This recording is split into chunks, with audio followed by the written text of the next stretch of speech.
अभी हाल ही में आपने एक नोटिफिकेशन देखा था जो कि एनटीए की तरफ से आया था कि अब पीएचडी एंट्रेंस जो है बिल्कुल खत्म हो चुके हैं। अब उनकी जगह जो है जेआरएफ और नेट ने ले ली है। अब इसके बाद बहुत सारे बच्चों को इसमें बहुत सारे डाउट थे और बहुत सारी खामियां भी जो हैं वो निकल के आई हैं। वो खामियां स्टूडेंट्स के पर्सपेक्टिव से हैं। अब एनटीए इसके ऊपर क्या सोचता है और कुछ यूनिवर्सिटीज ने इसके ऊपर आवाज भी उठाई है। तो क्या है ये पूरा का पूरा माजरा, सब कुछ मैं आपको बताने वाला हूं, तो इस वीडियो को एंड तक देखिएगा। नमस्कार गाइज, आज मैं निशांत कपूर आपका स्वागत करता हूं आपके अपने पीडब्ल्यू यूजीसी नेट में। आपने मेरी पुरानी वीडियो भी देखी है जो कि मुझे पता लगा, उसमें मैंने आपके सामने 3 बातें बताई थी कि अब जो आपका रिजल्ट है या तो आपने नेट क्लियर किया है या आपने नेट और जेआरएफ क्लियर किया है या फिर आपके मार्क्स इस तरीके से हैं कि आप पीएचडी के क्राइटेरिया पर लाई करते हैं। तीनों ही केसेस में आपको पीएचडी एंट्रेंस से एग्जेम्प्ट कर दिया जाएगा। अब यहां पर बात यह आती है कि बहुत सारी इसमें खामियां निकल के आई। पहली खामी, इसके ऊपर भी मैंने एक अलग से वीडियो बनाई है, आप चैनल पर जाकर उसको देख सकते हैं। पहली खामी यह थी कि अगर आपका एंट्रेंस एग्जाम, अगर आपका नेट क्लियर हो जाता है तो आपका जो पीएचडी एंट्रेंस का नेट आपका, काफी लोग डाउट पूछ रहे थे, तो नेट आपका सारी उम्र के लिए ही वैलिड है जो कि पहले था, और जो जेआरएफ का है उतना ही वैलिडिटी है जितनी की पहले थी। पीएचडी का एंट्रेंस है ना, जो आपके मार्क्स आए हैं पीएचडी एंट्रेंस में, उसकी वैलिडिटी 1 साल की होगी। पीएचडी के एंट्रेंस में वैलिडिटी 1 साल की होगी। सबसे बड़ी खामी यह है, सर कैसे? अरे भाई, जो बच्चा अभी सबसे पहले मास्टर्स के पहले सेमेस्टर में बैठा है और वो इतना अच्छा है कि उसने अपना नेट या जेआरएफ क्लियर कर लिया है, वो पीएचडी कैसे कर सकता है बिना एमबीए के या बिना मास्टर्स के? तो यहां पे तो वो बिल्कुल गलत हो गया। दूसरी बात यह थी कि पहले बच्चों को बहुत सारे मौके मिलते, मतलब 2 मौके मिलते थे, है ना। या तो वो अपना नेट क्लियर कर लें, जेआरएफ क्लियर कर लें, तो उनको पीएचडी एंट्रेंस से एग्जाम्प्ट हो जाएंगे, या फिर वो पीएचडी का एग्जाम, एंट्रेंस एग्जाम क्रैक कर लें तो वो एग्जाम्प्ट हो जाएंगे। ये दूसरी खामी। लेकिन अब तो उनके पास एक ही मौका है, अब उनको सिर्फ नेट और जेआरएफ ही क्लियर करना पड़ेगा। यहां पर फंस गए। अब तीसरा जो बात थी, तीसरी बात यह थी कि यहां पर जो नेट का लेवल है ना एग्जाम का, वो थोड़ा सा ज्यादा टफ है as compare to PhD entrance. तो अब जो बच्चे जिनका नेट नहीं हो पा रहा था, पहले भी नहीं हो पा रहा था, लेकिन वो पीएचडी करके आगे निकल जाते थे, अपनी करियर में थोड़ा सा और ग्रोथ ले लेते थे, अब तो उनको नेट ही करना पड़ेगा। जो भी बच्चे रह गए हैं अब उनको नेट ही करना पड़ेगा। अब हो ही नहीं रहा, इतना डिफिकल्ट है। अब इसके लिए एक यूनिवर्सिटी ने पहल उठाई है। अब वो पहल क्या है, इसके बारे में मैं आपसे बात करता हूं। आई होप मैंने आपको एक पूरा का पूरा ब्रीफ दे दिया है। अब हम समझते हैं कि आगे की कहानी क्या हुई है। आइए समझिए। यहां पर मैंने आपको कहा कि या तो आपने आपका यूजीसी नेट क्लियर कर रखा हो, है ना, या तो आपने अपना यूजीसी नेट क्लियर कर रखा हो, या नेट जेआरएफ क्लियर कर रखा हो, है ना, या फिर आपके मार्क्स इतने हो कि पीएचडी एंट्रेंस एग्जाम से आपको एग्जामिशन तीनों ही केसेस में मिल जाए।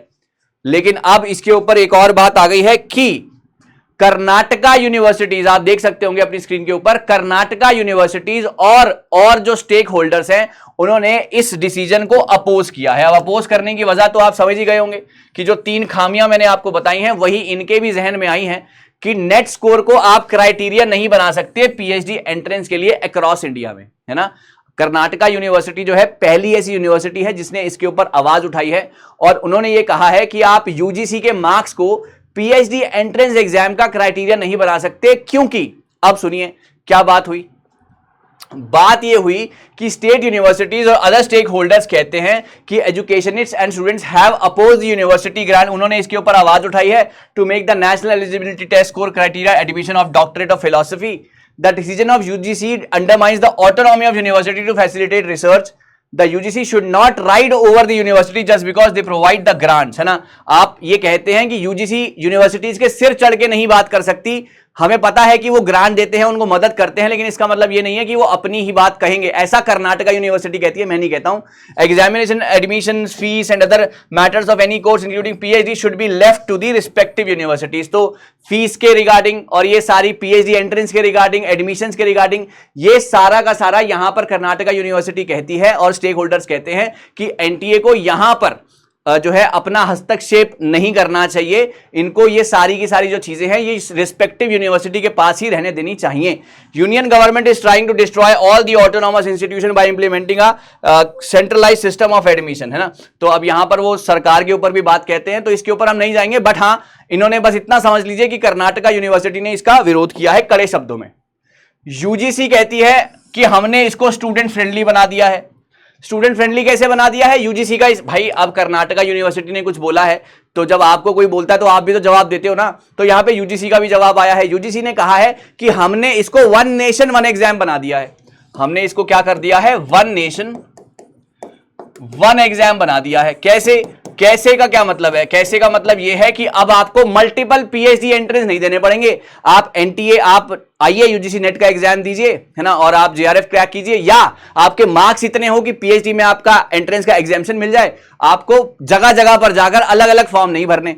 ये भी इनका पॉइंट वैलिड है। लेकिन अब इसके ऊपर दोबारा से जवाब आया, है ना। यूजीसी का तर्क आपने सुन लिया, पहले कर्नाटका यूनिवर्सिटी का तर्क आपने सुन लिया, अब तीसरी बात, अब क्या हुआ?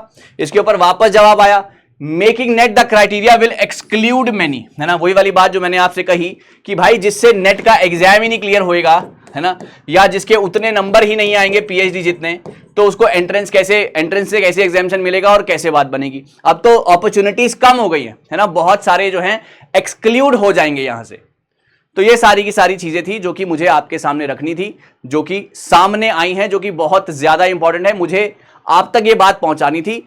अब आपकी इसके ऊपर क्या राय है नीचे कमेंट सेक्शन में लिखिएगा। ऑल दो मेरे पास बहुत सारे कमेंट आ चुके हैं, लेकिन आपकी फिर से मैं राय जानना चाहता हूं, क्योंकि हर बार एक नई नोटिफिकेशन आएगी, मैं हर बार एक वीडियो बनाऊंगा और आपको बिल्कुल जो करंट में चल रहा है उससे आपको रूबरू जरूर कराऊंगा, राइट। सो आप इन सब बातों की, तो ये बातें तो चलती ही रहेंगी, जो भी होगा आपको मिल जाएगा, लेकिन आपने एक चीज नहीं मिस करनी है, वो है मेरी classes, that is Tuesday Thursday, है ना, ट्यूसडे थर्सडे दोपहर को 2 बजे और सैटरडे संडे दोपहर को 12 बजे इसी YouTube चैनल के ऊपर मैं आपके सामने बैक टू बैक पेपर 1 के बहुत ही शानदार से क्वेश्चंस लाता रहूंगा, और मैं ये कोशिश करूंगा कि आपका नेट जेआरएफ निकल जाए, या फिर आपके इतने नंबर आ जाएं कि आप पीएचडी एंट्रेंस से एग्जेम्प्ट हो जाएं, अगर आपका सपना हो वो अगले 1 साल में, राइट। सो चलो, thank you so very much guys, all the very best. ऐसे ही आगे बढ़ते रहेंगे और हम आपके लिए कुछ ना कुछ नया और बेहतरीन लाते रहेंगे। अपना ध्यान रखिए और इसी खूबसूरत तरीके से अपनी प्रिपरेशन जारी रखिए। Thank you so much guys, मिलता हूं अगली वीडियो में। बहुत बहुत शुक्रिया।